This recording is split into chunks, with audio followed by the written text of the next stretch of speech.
नमस्कार, मैं Padmaja Bhubaneswar blessing team से।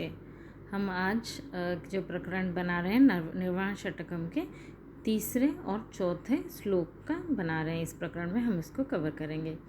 हम जैसा कि जानते हैं ये शंकराचार्य जी ने इसकी रचना की थी। बहुत सुंदर कविता है। आइए शुरू करते हैं। हम पहले तीसरे श्लोक को सुनते हैं। न मे द्वेष रागो न मे लोभ मोहो मदो नैव मे नैव मात्सर्य भावा न धर्मो न चार्थो न कामो न मोक्षः चिदानन्दरूप शिवोऽहं शिवोऽहं चिदानन्दरूप शिवोऽहं शिवोऽहम्। हमने जो तीसरे श्लोक में अभी सुना, क्या कहा उन्होंने? न मे द्वेष रागो न मे लोभ मोह न मे वै मदो नैव आश्चर्य भावो न धर्मो न चार्थो न कामो न मोक्ष चिदानंद रूप शिवोहम शिवो। राग क्या है? वो इच्छा, मतलब मुझे ये पसंद है और या मुझे ये नहीं पसंद है। और द्वेष क्या है? मुझे इससे घिन आती है, जिसको मैं dislike, my likes and my dislikes. लोभ क्या है? मुझे किसी चीज़ की ग्रीड। और मोह क्या है? अटैचमेंट, गर्व, मद, आश्चर्य भाव। मद मतलब एरोगेंस या गर्व जो चीज़ का, एंड आश्चर्य भाव मतलब जेलसी। आइए समझते हैं इसको क्या बोल रहे हैं पहले लाइन में। जो हमारे जो डिज़ायर्स है, मतलब कुछ चीज़ हमें पसंद है, कुछ चीज़ नहीं पसंद है। जो पसंद है या फिर जो डिज़ायर्स है ना, मैं ये सब नहीं हूँ। वो शंकराचार्य जी बोल रहे हैं कि मैं राग द्वेष लोभ मोह मद माश्चर्य ये सब कुछ भी नहीं हूँ, ना ही मैं धर्म अर्थ काम मोक्ष। इसमें क्या क्या है? उन्होंने अरिषद वर्गा का वर्णन किया है। मतलब 6 जो दुश्मन है मेंटल जो लेवल पे, जो इंसान के 6 दुश्मन हैं उसके बारे में बोला है। क्या है वो 6 एनिमीज? काम, क्रोध, लोभ, मोह, मद, माश्चर्य। काम मतलब क्या है? काम इज डिज़ायर्स, मतलब हमारी जो इच्छा, वो डिज़ायर्स कैसी रहती हैं? वो एक स्टूपिड डिज़ायर्स होते हैं। मतलब हम हमेशा ही हम कहते हैं ना, मैं खुश होंगी अगर एक कंडीशन सेटिस्फाई हो गया, तो मुझे अगर ये मिल जाए तो मैं खुश होंगी। पर ऐसा वो कंप्लीट ही नहीं होता है। मतलब हमारे डिज़ायर्स बहुत सारे रहते हैं।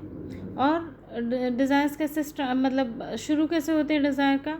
मुझे बहुत अच्छा लगा, अरे फर्स्ट स्टेप है ये। सेकंड स्टेप आएगा, मुझे ये बहुत अच्छा लगा। थर्ड स्टेप, मैं इसके बगैर तो रह ही नहीं पाऊँगी। तो ये जो चीज़ का कब से कब मतलब एक लेवल चेंज होके हम वहाँ पे पहुँच जाते हैं। और वो जब काम हमारा वो जो डिज़ायर्स है वो हमारे लिए दुख का रीज़न है।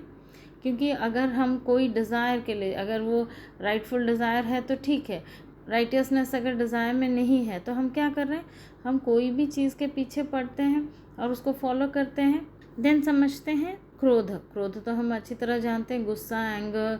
गुस्सा तो सभी को आ जाता है, मतलब हमारे डिज़ायर नहीं पूरा हुआ तो हमें गुस्सा आया। काम अगर पूरा हो गया तो हमें लोभ आया। काम अगर पूरा नहीं हुआ तो फिर हमें गुस्सा आया। रिएक्शन है उसके ऊपर से। क्रोध तो हम सभी जानते हैं, हम कितने सारे सभी लोग कभी ना कभी तो उसको फेस करते ही हैं। हमारे खुद के ये दुश्मन के बारे में हमें सभी को जानकारी होती है। आइए जानते हैं लोभ। लोभ क्या है? लोभ एक्चुअली एग्जैक्टली ग्रीड नहीं है। ये सिर्फ मेरे पास होना चाहिए, बाकी लोगों के पास नहीं होना चाहिए। दैट इज़ लोभ। मतलब वो मैं स्पेशल हूँ का फीलिंग, डिफरेंशियल, एक जो मैं आपसे अलग हूँ, आपके पास ये होना नहीं चाहिए और मेरे पास ही होना चाहिए। मतलब उसका वैल्यू का मुझे फ़र्क नहीं पड़ता है, बट ओनली थिंग इज़ मेरे पास ही होना चाहिए, वो आपके पास नहीं होना चाहिए। दूसरा, अभी मद क्या है? मद इज़ एरोगेंस। एरोगेंस कैसा होता है? आई एम इंटेलिजेंट, या मेरे पास ही ये अकड़ जो चीज़ है मेरे पास ये है, बाकी लोगों के पास नहीं है। मैं सबसे अलग हूँ, मैं मतलब बाकी लोग स्टूपिड हैं, बाकी लोगों के पास कुछ नहीं है। दिस इज एरोगेंस हम कैरी करते हैं। फिर मोह। मोह क्या है? Attachment.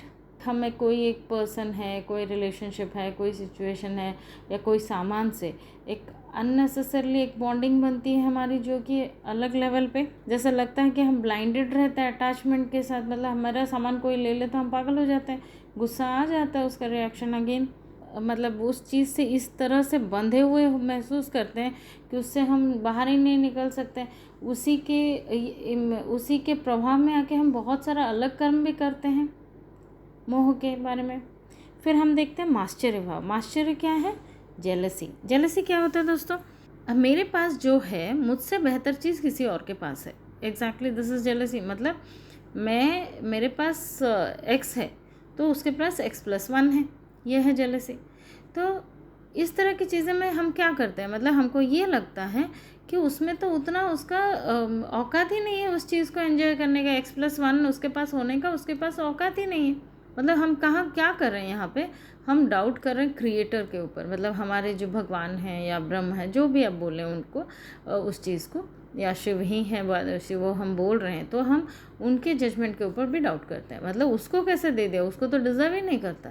That is what is jealousy है। तो हम ये जो सारे 6 जो हमारे शत्रु हैं, इन्हीं शत्रुओं के प्रभाव में आकर ही ये मन में हमारे आवेग शुरू होता है इन वजह से, और इन्हीं के प्रभाव से ही आकर हम बहुत सारा जो डार्क कर्मास या गलत कर्म हम करते हैं, जिसका हमें कर्म से हमें तकलीफ़ होती है। आइए सेकंड लाइन में क्या बोल रहे हैं? ना धर्म, ना अर्थ, ना कर्म, ना मोक्ष। इसको समझते हैं दोस्तों, कैसे कहेंगे इसको? धर्म क्या है? धर्म हम लोग एक मीनिंगफुल लाइफ, मतलब एक राइटियसनेस के साथ रहना है। मतलब लाइफ में हम जैसा जी रहे हैं वो एक इसमें राइटियसनेस होना चाहिए। मतलब वहाँ पे हमें सेटिस्फैक्शन मिलती है। जो हमारे डिज़ायर्स इतने सारे चल रहे हैं, उस डिज़ायर्स में हमको बाहर निकालने के लिए हमें एक राइटियसनेस की डिज़ायर होनी चाहिए। मतलब अगर मान लीजिए मुझे एक घर चाहिए, ऐसा नहीं कि मैं आपसे छीन के वो घर ले लूँ, मेरे पास होना चाहिए। तो वो अगर मैं उसको डिज़र्व करती हूँ या वो मेरे पास होना चाहिए, तो राइटफुली जो चीज़ मेरे पास होनी चाहिए वो धर्म का थॉट आता है। मतलब हम धर्म रिलीजन नहीं है या रिलीजियस एक्टिविटी, हम जैसा धर्म बोलते हैं कि मैं हिंदू धर्म या मुसलमान है या फिर धर्म बात करते हैं, वो नहीं है। धर्म मतलब करेक्ट, राइट, करेक्ट चीज़ क्या है इस सिचुएशन में, करेक्ट चीज़ क्या है, मैं किसका मुझे फॉलो करना चाहिए। तो वो हमेशा ही ये जो 4 जो है धर्म, अर्थ, काम एंड मोक्ष, इसको कहा गया है 4 पुरुषार्थ हैं। ये क्या है 4 पुरुषार्थ? मतलब 4 पर्पस। हमारे लाइफ में ये 4 गोल्स होते हैं। मतलब हम पैसा कमाना है, हमें अर्थ चाहिए। क्यों? अर्थ रहेगा तो ही हम सर्वाइवल होगा, हम जिंदा रहेंगे। खाना पीना, हमारा पेट भरना चाहिए, हमारे घर पर सर के ऊपर छत होना चाहिए, हमारे लिए कपड़ा होना चाहिए। एग्जिस्टेंस के लिए, ज़िंदा रहने के लिए हमें पैसों की ज़रूरत है। नेक्स्ट आ गया क्या? काम। काम क्या है? हमने अभी बात की। डिज़ायर्स, हमारी इच्छा रहती है, हमारी जो षड रिपु में भी इसको कहा गया, हमने अभी इसकी एक्सप्लेनेशन सुनी। तो ये डिज़ायर जब होता है, पहले मतलब हमें थोड़ा सा कुछ चाहिए होता है, उसके बाद नेक्स्ट लेवल चाहिए होता है, उसके बाद नेक्स्ट लेवल, मतलब हमारा कभी भी डिज़ायर पूरा ही नहीं होता, वो एक चलता ही रहता है, एक नेक्स्ट एंड, मतलब नो एंड है उसका कोई। मतलब एक चीज़ हमारी पूरी हो जाती है तो हमारी मांग दूसरी हो जाती है, दूसरे दिन उसमें और मज़ा नहीं आता है। मतलब हम मान लीजिए एक चीज़ को, एक साड़ी खरीदने के लिए हम खुश हो रहे हैं, वो साड़ी खरीदने के अपने पास जब आ गया फिर उसकी वैल्यू ही नहीं रह जाती, हमें कुछ और चाहिए होता है। तो वो डिज़ायर का, वो एंडलेस डिज़ायर से चलता रहता है। तो वो आ गया काम। देन आ गया मोक्ष। मोक्ष मतलब क्या होता है? हमारे जो जन्म मृत्यु की साइकिल है या जन्म मृत्यु के चक्र से हमारी मुक्ति। ये मुक्ति मतलब एग्जैक्टली क्या है? जब हमारे कर्म खत्म होंगे, या फिर और भी अगर डिटेल में जाए, एक्चुअली क्या है निर्वाण या मोक्ष का मतलब क्या है जो हमारे ज़िंदगी में जो भी जो दुख, सफरिंग, मिजरी हमारी जो चलती रहती है, उसमें से मुक्ति। कर्म से भी मुक्ति और सफरिंग, मिजरी, लाइफ में जो दुख, कष्ट, तकलीफ़ जो चल रहा है, उन सब से मुक्ति है मोक्ष। ये जो हमने अभी समझा, यहाँ पे 4 पुरुषार्थ के बारे में बात कर रहे हैं, ये हमेशा ही ऑर्डर यही रहता है। अर्थोपार्जन के जो तरीके होने चाहिए वो धर्म से प्रेरित होना चाहिए। मतलब ऐसा नहीं कि हम किसी से चोरी से ले आएँ, किसी का छीन के ले आएँ, किसी को ठग के ले आएँ, ऐसा नहीं। राइटियसली जो सही चीज़ है, जितना हमें कमाना चाहिए हम उतना कमाएं। और दूसरा क्या आ जाता है, काम, डिज़ायर्स भी सेम थिंग है। वो भी हमारे जो डिज़ायर्स हैं वो भी राइटफुली डिज़ायर्स होने चाहिए, क्योंकि जब तक हमें राइटफुली डिज़ायर नहीं होता है तभी हमारे पास गलत चीज़ें, उसका गलत प्रभाव बनता है। मतलब देखिए, सोचिए, धर्म मतलब वो गुड थिंग्स या मेरिट्स मिलती हैं, इसके हमें मेरिट मिलेगा तो क्या होता है, वो लीड्स टू सुख। और जब हम अधर्म का कोई काम करते हैं, धर्म से प्रेरित नहीं होता है हमारे कोई काम, तो क्या कर रहे हैं हम, उसमें हमको डिमेरिट्स मिलते हैं। डिमेरिट्स मिलते से हम क्या कमाते हैं यहाँ पे, पाप अगेन लीड्स टू दुख। धर्म लीड्स टू सुख एंड अधर्म लीड्स टू पाप या दुख। धर्म से अगर हमारी जो पुरुषार्थ या गोल्स हमारी जो हैं, अगर हम धर्म से प्रेरित होकर करें, वो हमारे अर्थ और काम में इंक्रीज़ होता है। मतलब हमारे नेक्स्ट बर्थ में जब हमारे पास आता है ये चीज़ें, वो बढ़ी हुई आता है। पर जब हम अधर्म से प्रेरित होते हैं तो हमारा डिज़ायर्स भी पूरा नहीं होता, हमें पैसे भी नहीं होते हैं हमारे पास, कोई हमसे भी ठग के ले जाता है, अगर हम किसी से ठग के लेके आएँ तो वो कर्म का बैड इफ़ेक्ट्स भी हमारे साथ आता है। मतलब ऐसा बहुत सारी सफरिंग, कैजुअलिटी इफ़ेक्ट्स, बहुत गंदा वाला इफ़ेक्ट आता है। हमारी जो पुनर्जन्म भी होती है वो किस वजह से होती है, अगेन कर्म के लिए। जो किसी से छीना है हम उसका पेमेंट करेंगे ही, वही सेटलमेंट के लिए ही हम अगेन एंड अगेन जन्म लेते रहते हैं, और वो जन्म में हम वही गलतियां दोहराते रहते हैं। और इन्हीं जो इमोशनल फैक्टर्स हैं, जो भी हमारे 6 जो शत्रु हैं, जिनके प्रभाव में आके हम गलत कर्म करके अगेन वो गलतियों से की वजह से हम तकलीफ़ में रहते हैं। और जैसे कि हमने बात किया मोक्ष के बारे में, तो ये मोक्ष की प्राप्ति तभी होती है जब हमारे कर्म खत्म होते हैं, हमारे डिज़ायर्स खत्म होते हैं। मोक्ष प्राप्ति के लिए 4 मार्ग बताए गए हैं हमारे शास्त्रों में। कौन सा पहला मार्ग है डिवोशन या भक्ति मार्ग है, जिसमें हम भगवान के पास हम भगवान के लिए लव दिखाते हैं, या फिर हमारे जो डिज़ायर्स हैं वो अनेक हैं, तो अनेक को पूरी करने की कैपेसिटी किसके पास है, वो अनलिमिटेड पावर वाले वो होंगे भगवान। तो भगवान की जब हम भक्ति करते हैं या सिंगल पॉइंटेडली हम भगवान को जब अपने ज़िंदगी में महसूस करते हैं, वो होता है भक्ति मार्ग। देन आता है क्या, नेक्स्ट मार्ग क्या है, कर्म मार्ग। कर्म में मतलब हम अपने कर्म करते जाते हैं, और जब हम निस्वार्थ पर सेवा कर पाते हैं या फिर जो सेक्रीफाइसल सर्विस जब हम कर पाते हैं दूसरों के लिए, तो उसमें भी हमको मोक्ष की प्राप्ति होती है। तीसरा मार्ग क्या है, ध्यान का मार्ग। ध्यान के मार्ग क्या कहती है, ध्यान का मार्ग ये कहती है कि हमें मेडिटेशन, राजयोग जो बताया गया है, गीता में भी इसके वर्णन है दिया गया है, राजयोग, जिसमें हम समाधि किस अवस्था में जाते हैं और हम अपनी खुद के जो रियल प्रकृति या जो मूल प्रकृति पुरुष के साथ हमको नॉलेज आता है। फिर हम उसमें वो जब अलोननेस या एकांत की स्थिति में जब हम अंदर जाते हैं तो हमें मेडिटेशन टेक्निक्स हम करते हैं, हमें वो सच का हमें समझ में आता है। तो ये ध्यान मार्ग रहा। और फिर क्या होता है, चौथा मार्ग है ज्ञान मार्ग। ज्ञान मार्ग में क्या होता है, जिसमें हमको रियलाइज़ करना होता है। क्या रियलाइज़ करना है, वी आर ऑल फ्री, हम बंधे हुए हैं ही नहीं, हम मुक्त हैं। वी आर ऑलरेडी, हमारे पास मोक्ष है, और हम टाइम, स्पेस, ऑब्जेक्ट इन सब से परे हैं। मतलब मैं कोई बंधन में ही नहीं हूँ। तो मतलब मैं ऑलरेडी मोक्ष पा लिया है मैंने, बट मैं रियलाइज़ नहीं कर रही हूँ। इसमें ऐसे अगर कहा जाए तो मुझ में और बुद्ध में कोई डिफरेंस नहीं है। बुद्ध बस रियलाइज़ थे और मैंने रियलाइज़ नहीं किया है। ये ज्ञान है। तो ये जो 4 तरीके बताए गए मोक्ष के, कोई भी तरीका हम फॉलो करके मोक्ष पा सकते हैं। पर शंकराचार्य जी इस जो ज्ञान मार्ग में थे, तो उन्होंने वही चीज़ कहा कि हम ऑलरेडी, हमें मोक्ष मिल चुका है, तो फिर मोक्ष की भी मुझे ज़रूरत नहीं है। तो उन्होंने सब चीज़ों से खुद को अलग कर लिया, और क्या चाहते हैं अब वो बोल रहे हैं कि मैं ही वो चिदानंद स्वरूप, एटर्नल कॉन्शियसनेस ब्लिस, तो मैं ही हूँ शिव और कोई नहीं है, वो बस मैं ही हूँ। तो आइए दोस्तों, हम चौथे श्लोक के बारे में जानते हैं। न पुण्यम न पापम न सौख्यम न दुःखम न मन्त्रो न तीर्थ न वेदा न यज्ञा अहं भोजनैवं न भोज्यं न भोक्ता चिदानन्दरूप शिवोऽहं शिवोऽहम् चिदानन्दरूप शिवोऽहं शिवोऽहम्। इस जो चौथे श्लोक में शंकराचार्य जी ने क्या कहा, ना मैं पुण्य और पाप सुख या दुख वो कोई भी नहीं हूँ, ना मैं मंत्र तीर्थ वेद या यज्ञों की मुझे ज़रूरत है, ना मैं भोजन हूँ, ना भोज्य हूँ, ना भोक्ता हूँ। आइए इसका क्लैरिटी ले लेते हैं। क्या कह रहे हैं कि हम तो जान चुके हैं पुण्य और पाप से क्या होता है। हमारे धर्म से प्रेरित अगर कर्म है तो हमारे लिए पुण्य आ रहा है, मेरिट्स आ रहा है। पुण्य से हमें क्या मिल रहा है, सुख।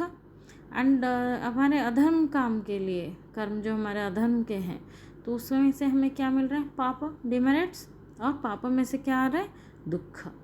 तो ये सब चीज़ों की मेरे पास ना सब ये सब चीज़ें हैं। फिर क्या बोल रहे हैं, ना मंत्र ना तीर्थ ना वेद ना यज्ञ। मंत्र तो हम जानते हैं, मंत्र साधना या तीर्थ या वेद वो क्या करते हैं, शास्त्र की पढ़ाई, ये सब हमें क्या करते हैं, ये सब की मुझे कोई ज़रूरत नहीं है लिखते हैं। मतलब मंत्र तीर्थ वेद यज्ञों का कोई भी वैल्यू नहीं है। और ऐसा क्यों लिख रहे हैं, हम थोड़ी देर बाद में इसकी चर्चा करें। और उन्होंने लिखा, ना मैं भोजन हूँ, मतलब मैं ऑब्जेक्ट नहीं हूँ। भोज्य, ना मैं भोक्ता हूँ, मतलब सब्जेक्ट जो खाना खाता है यहाँ पे। और भोज्य क्या है, जो रिलेशनशिप है, जो ऑब्जेक्ट और सब्जेक्ट में जो रिलेशनशिप। मतलब मान लीजिए यहाँ पे भोजन में अगर हम बोल दें कि खाना रखा है, मेरे सामने खाना रखा है, मैं खा रही हूँ तो मैं भोगता हूँ। बट भोज्य क्या है, मेरे जो कनेक्शन बिटवीन वो खाना और मुझ में जो कनेक्शन बन रहा है वो भोज्य है। तो भोज्य वो बोल रहे हैं यहाँ पे एग्जैक्टली खाने को दर्शाया नहीं गया है।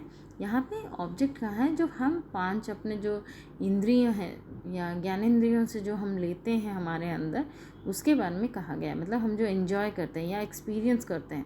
तो ना मैं एक्सपीरियंस हूँ, ना मैं एक्सपीरियंसर हूँ, ना ही मैं से रिलेशनशिप हूँ। तो भोजनम भोक्ता या भोज्य मैं नहीं हूँ।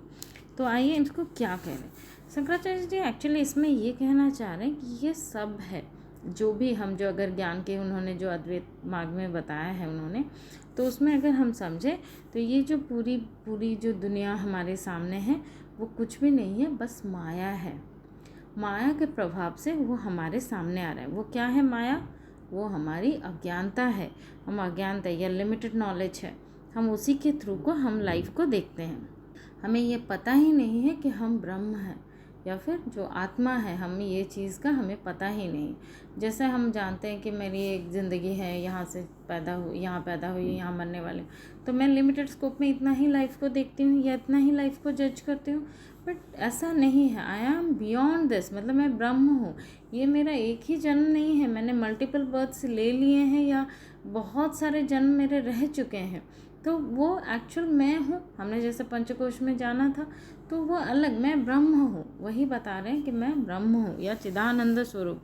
मतलब वो ये माया एक्चुअली हमारे सामने जो मैनिफेस्ट हुआ है, जो दुनिया हम देख रहे हैं, जो खुशियाँ देख रहे हैं, जो दुख देख रहे हैं, वो कुछ भी नहीं, और सब हमारी माया का, मतलब हमारी जो ब्रह्म का ही एक स्वरूप सामने आता है हमारे पास। माया के रूप में वो मैनिफेस्ट होता है। वहाँ पे क्या होता है, माया 3 गुणों से लैस है। उसमें 3 गुण रहते हैं, सत्व गुण भी है, रजोगुण भी है और तामसिक गुण भी है। तो ये तीनों का ये ज्ञान विरोधी है। ये तीनों चीज़ों से हम ये क्या करते हैं, माया ज्ञान विरोधी है। हम उसमें हमें समझ में ही नहीं आता, उसी के असर में रह के ही हम देखते हैं। मतलब फिर इसको माया को भी 2 हिस्सों में कहा जाता है। क्या है, एक अविद्या माया, विद्या माया। अविद्या माया क्या है, वो जो षड रिपु या अजिसत वर्ग का जो हमने बात की, उसके इन्फ्लुएंस में आके हम इग्नोरेंस में रह के हम ये काम करते हैं। तो इसको क्या है, हमें छोड़ना होगा। और विद्या माया क्या है, विवेक एंड वैराग्य, वो भी माया का ही हिस्सा है। पर इसी के थ्रू हमें वो लेके विवेक मतलब हमारा कॉन्शियस, वैराग्य, डिटैचमेंट, ये सब चीज़ हम डेवलप करके हम इस जो माया को हम काट सकते हैं। तो ये जो शंकराचार्य ये जो तीसरे और चौथे श्लोक में मोरलेस कह रहे हैं कि ये दुनिया बस एक माया का हिस्सा है जो हमारे सामने आया है, एक इल्यूजन ही है। कोई उसमें बिलीफ, आप जो बिलीव करना चाहो, आप ही भगवान हैं, पर आप जो बिलीव करना चाहो उस हिसाब से सब कुछ मैनिफेस्ट होगा। पर हम अपनी इग्नोरेंस के वजह से हम सफ़र करते रहते हैं या हमारी लाइफ में मिजरीज चलती रहती हैं। एंड अगेन वो उन्होंने क्या किया है शंकराचार्य जी ने, चिदानंद स्वरूप शिवोहम शिवोहम, मैं ही सच्चिदानंद रूप हूँ, एटर्नल कॉन्शियसनेस ब्लिस, मैं ही शिव हूँ। तो दोस्तों आज के लिए इतना ही। अब नेक्स्ट जो प्रकरण हम करेंगे उसमें आगे की चर्चा करेंगे। धन्यवाद।